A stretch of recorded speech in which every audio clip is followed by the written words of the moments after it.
Sa ibang balita, isang buntis sa Pilipina ang patay matapos umanong bugbugin ng kanyang mister sa Malaysia. Ayon sa Philippine Embassy sa Kuala Lumpur, hawak na ng mga otoridad ang suspect. Saksi si Sandra Aguinaldo. Sa kanilang mga litrato, bakas ang pagmamahala ni na Vivian Camarota at ng kanyang mister na Malaysian-Chinese. Nakatira sila sa Malaysia kasama ang dalawang anak. Si Vivian mismo, 8 taon na raw doon.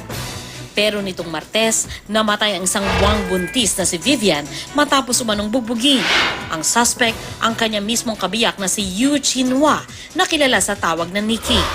Itong si Miss Vivian ay nakita hong nakahiga doon sa kanilang parking lot sa bahay nila na mahinang-mahina na at nakita nung kapitbahay.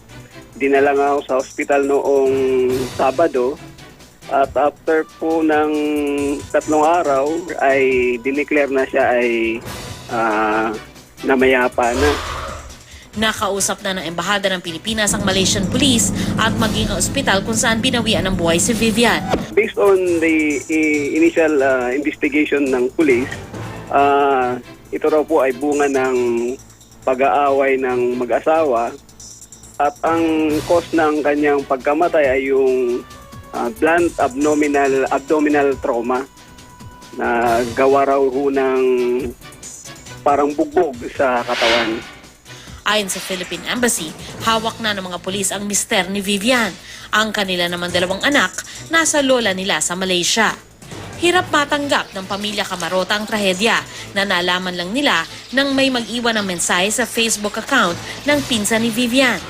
Meron daw pong nag-post dun sa niya na kung sino daw po yung kamag-anak ni Vivian Camarota. Yung pong mga kaibigan niya, kapitbahay niya yung nagdala sa kanya sa ospital na binugbog nga daw po. Siguro po hindi na kaya na kasi buntis nga po. Hindi nagulat ang pamilya sa hinalang ang asawa ni Vivian ang nasa likod ng pambubugbog.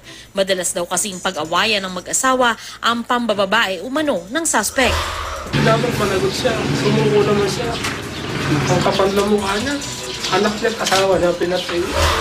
Sisiguruhin po ng Philippine Embassy na matutukan yung pagsasamba ng kaso at may lagay sa kulungan yung may gawa ho ng kanyang pagkamatay. Sandra Aguinaldo ang inyong saksi.